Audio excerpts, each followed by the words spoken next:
Discover the essential steps to successfully win a PIP claim and secure the support you deserve. Stay tuned as we unravel these key strategies to boost your confidence in navigating this process.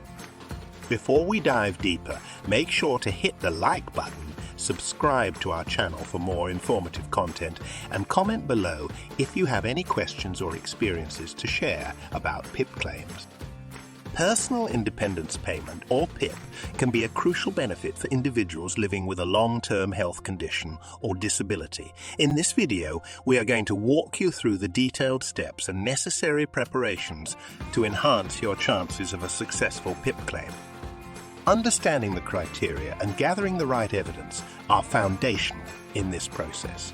We'll explore what the Department for Work and Pensions, DWP, looks for and how you can effectively demonstrate your eligibility. Lastly, we will discuss common pitfalls and how to avoid them. This guidance aims to equip you with the knowledge to handle your claim confidently and assertively. The first step in winning a PIP claim is to thoroughly understand the eligibility criteria. PIP is designed to assist adults with extra living costs due to long-term health issues or disabilities. The assessment focuses on how your condition affects you, not the condition itself. It is crucial to provide detailed, accurate information in your PIP application. Start by carefully completing the PIP form, ensuring that you answer each question fully and reflect how your life is affected on a daily basis. Use personal examples that illustrate your difficulties and the extra help you need. Medical evidence plays a pivotal role in the success of your PIP claim. Gather all relevant documents such as medical reports, prescriptions, and letters from specialists. These documents should detail your condition and how it impacts your ability to function independently. Another key aspect is preparing for the face-to-face assessment. Be honest and consistent with the information you have already provided in your application. It is also helpful to bring someone who understands your condition and can support your statements during the assessment. You should also be aware of the importance of the Reliabilities Criteria in your assessment. Your ability to perform activities reliably means safely to an acceptable standard repeatedly and in a reasonable time period. Clearly communicate instances when you are unable to perform tasks reliably. If your condition varies, explain these fluctuations.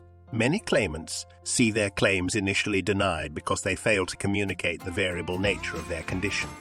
Detailing how your abilities change can provide clearer insight into your daily challenges. It is also beneficial to keep a diary of your daily activities and how your condition affects you. This diary can be a powerful piece of evidence in your claim, as it provides a tangible document that shows your day-to-day struggles and needs. Do not underestimate the impact of mental health on your PIP claim. If mental health issues are a part of your condition, discuss explicitly how they affect your daily life and your ability to perform various tasks. After submitting your claim, it is important to follow up with the DWP, keep track of all your correspondence, and be proactive in addressing any delays or requests for additional information. Lastly, if your claim is denied, consider the option of making a mandatory reconsideration request. Many decisions are overturned at this stage, so it is worth carefully preparing your argument with additional evidence and a clear explanation of why you believe the decision was incorrect.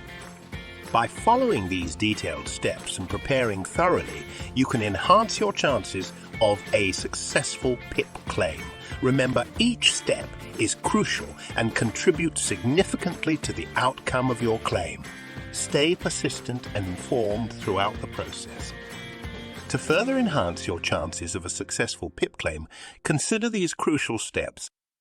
Firstly, always request a copy of the assessor's report after your face-to-face assessment. This report will give you insight into how the assessor has interpreted your answers and what information they have based your score on.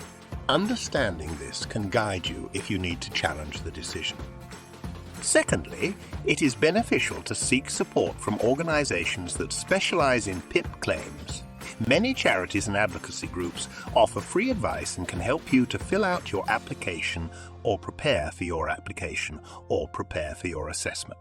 They have the expertise to ensure all your relevant difficulties are documented properly. Thirdly, staying informed about any changes to PIP regulations is crucial. The criteria and processes can evolve, and being up to date ensures you are not caught off guard. This knowledge can also influence how you prepare your application and appeal if necessary. Fourthly, when preparing for your assessment, practice explaining your condition verbally. It is one thing to write it down, but discussing it out loud can sometimes be challenging. Practicing can make you feel more comfortable during your actual assessment. Fifthly, be as detailed as possible in your application about how your condition affects your daily life. Do not just mention your diagnosis. The DWP is more interested in how your abilities are affected on a regular basis. Specific examples can significantly strengthen your claim. Sixthly, consider the impact of your condition on your mental health and ensure this is clearly communicated in your claim. Mental health can often be overlooked in PIP assessments, but is just as important as physical health issues. Seventh, if you are denied and moving to mandatory reconsideration, do not just resubmit the same information. Use this opportunity to include any new evidence, clarify any points that were misunderstood, and strengthen your previous application based on the feedback received.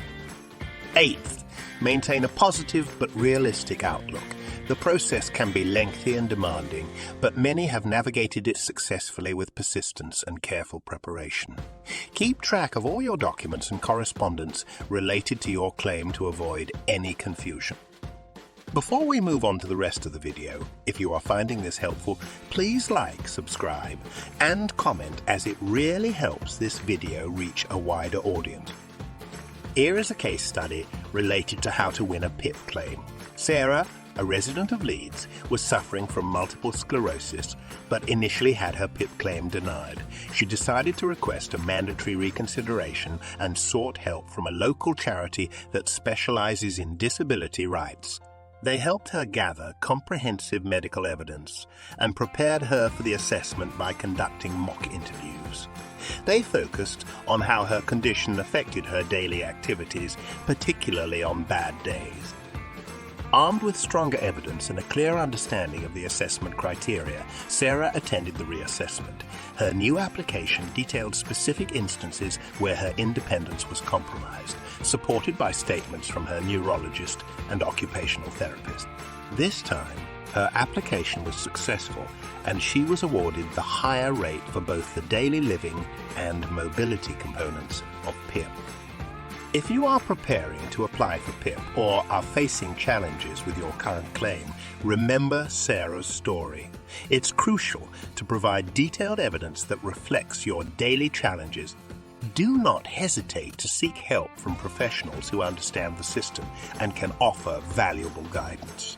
Preparing thoroughly for your assessment and being ready to challenge any decision thoughtfully with additional evidence can make a significant difference.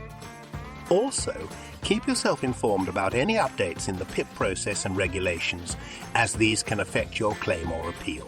Persistence is key, and understanding your rights and the support you are entitled to can empower you throughout this process. If you found this video useful, please do not forget to like and subscribe. Your support really helps us bring more useful content, and it is greatly appreciated. Thank you for watching, and we hope this guide helps you on your journey to a successful PIP claim.